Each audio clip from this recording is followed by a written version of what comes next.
Hey guys, good afternoon and welcome to another Drift Exhaust Live sound reveal. And we're actually live exhaust sound reveal. And today we are gonna do a live sound reveal on this beast of a bike. This is the Kawasaki Z H2. Then again, before we start, we're gonna wait for our viewers to join us. We're gonna give a few minutes of a shout out. But I am really excited with this bike and what we've done with the bike. It's really just a simple slip-on, but I think it actually means a lot in terms of being able to put an exhaust system to this bike, because it actually completes the look and it completes the bike, so to speak. Okay, but before we do a sound reveal or sound check, we're gonna do a shout out to people who are watching us. I hope you guys can share this video as well. So I want to give a shout out to Lavis Quiser Camadas, kay Kenneth Lamotos, kay Lavis, kay Shernan Ruenata, kay Benjo Del Rosario, kay Carl Espinosa, kay Red Abela, kay Roy Landicho Hernandez, kay Carl Caraan, kay Chad, Henry Cabalonga, kay Jace on my pit, kay Shaquille Jefferson Cervantes, shout out Shaquille from Samal, yan. Jerome Franco, shout out to you guys. Jeric Evangelista, shout out sa'yo. Sabi niya, Boss GM lang, sakalam. Thank you. Leon Demonito and my brother Angel Demonito. Yeah, Angel na, Demonito pa. So shout out to you, brother, with his killer BMW big bike. Jasper De Guzman, kay Red Abela, shout out sa inyo. Kay Cap Concan Flores, yan, dami na kaagad Kay Marlois Gray, siguro na-miss niyo yung mga live natin because this is the first live we're gonna do this month. The month of November. October was a pretty exciting month for us. We have had a lot of big bikes in the shop, and I think November is going to be more exciting because we're going to start it off with this piece of a bike. Kay John Gonzalez, kay Armando. Alright, sorry, may mga tumatawag. Kay John Rene Madayag, magpapambansit na naman ng kapitbahay. Not so much, because we have just done a slip-on exhaust system on this bike. Shout out sa kay Angel Vince, Saka Million, all the way from US of A, New Orleans. Yan.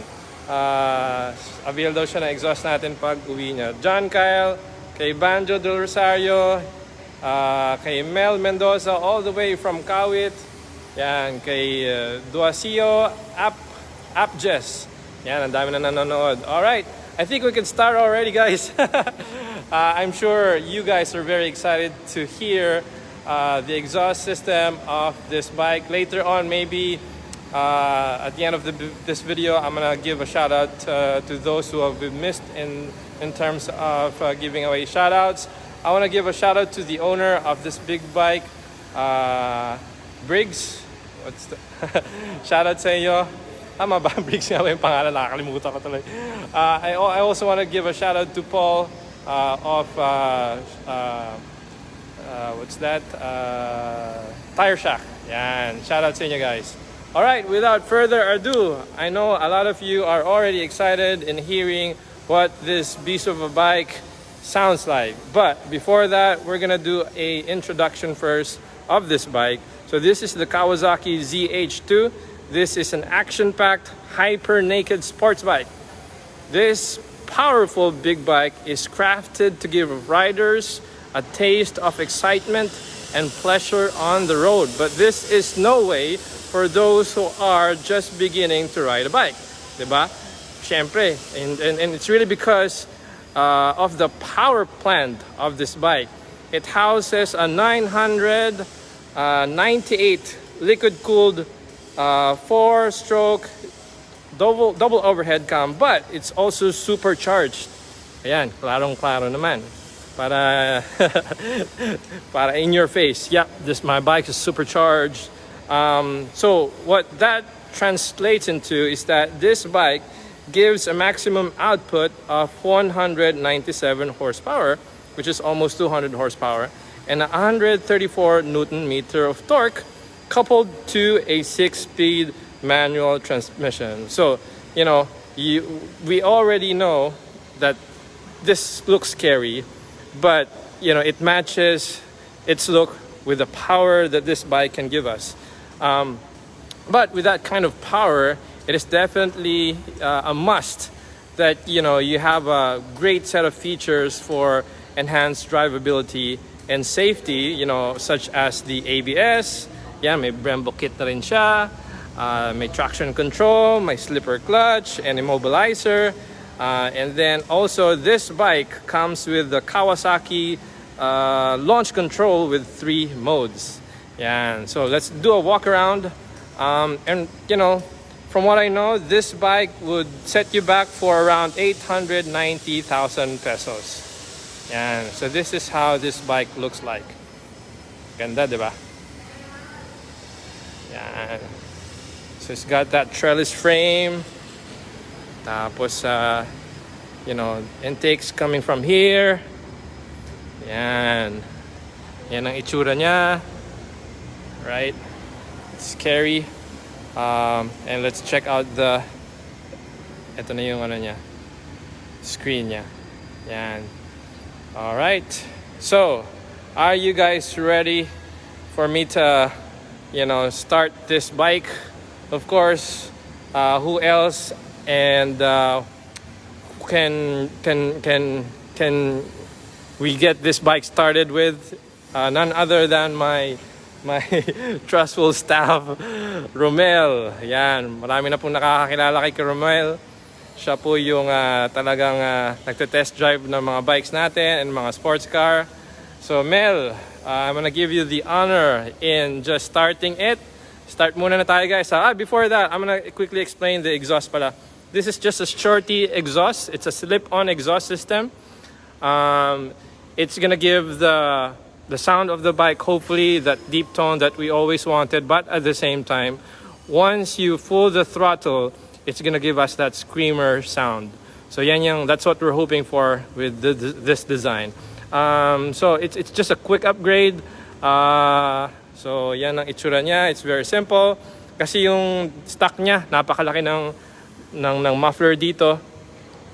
So definitely in terms of power to weight ratio, nabawasan or dumagdag sa horsepower, sa power to weight ratio, so nag-improve. All right, so that being said, let's start it na, Mel.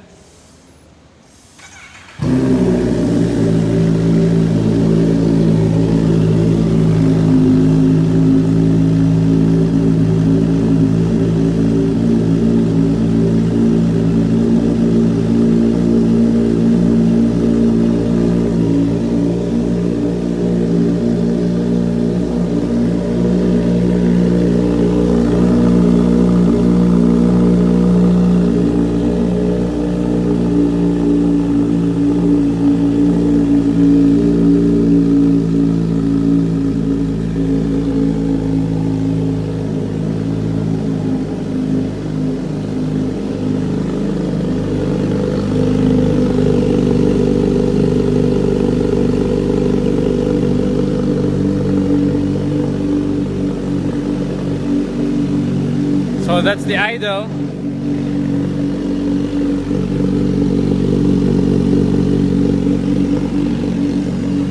Yan yung idle niya.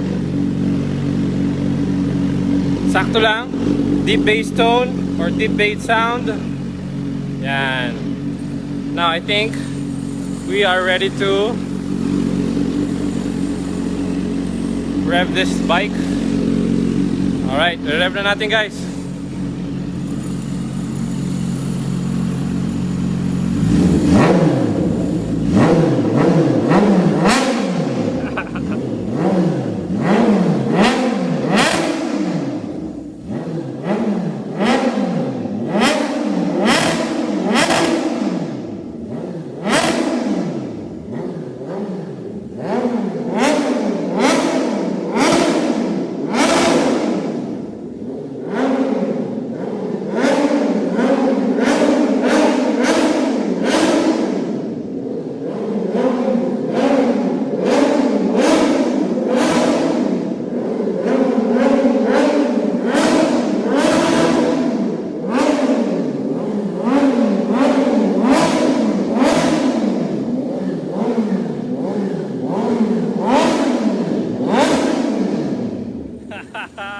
Mel, Happy New Year, Mel! So, as you can see guys, sa idle niya, hindi siya masyadong maingay. Diba? Ganyan lang siya. Hindi siya maingay. So, hindi ka pa magpapapansit. Not unless you rev it.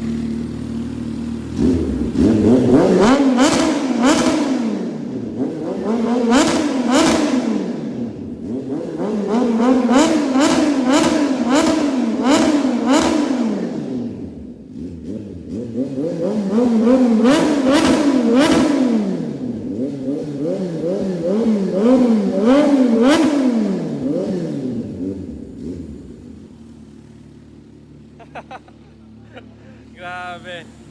Ang sarap ng tunog. Grabe guys.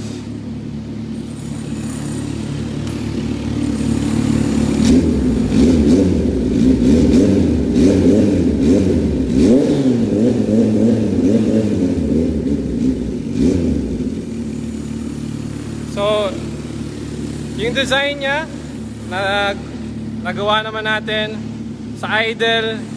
Hindi siya masyado maingay, you know, it's just got that deep bass sound, but once you rev it, that bass is coming out.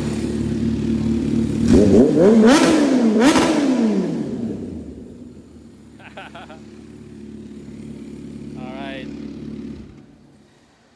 Woo! Grabe, pinagpawisan ako dun. So, to me, I think that's the perfect design, is that, you know, when you're not revving it hard, the sound of the bike is, you know, just about right. Especially when you go around the village and you start it in the morning. I think that's one of the issues that big bike owners are, you know, often encountered with. But the design for the exhaust system of this bike, I think it's simple lang. Pero pagka gusto mo magpapansit, i-rev mo na lang ng i-rev. But I hope Braggy, I saw him in one of the comments, his name popped up. You are happy with the exhaust system that we've done to your bike. I am really happy with the outcome. So that being said, guys, thank you again so much for watching. I'll catch up with you guys again soon. Take care. Bye.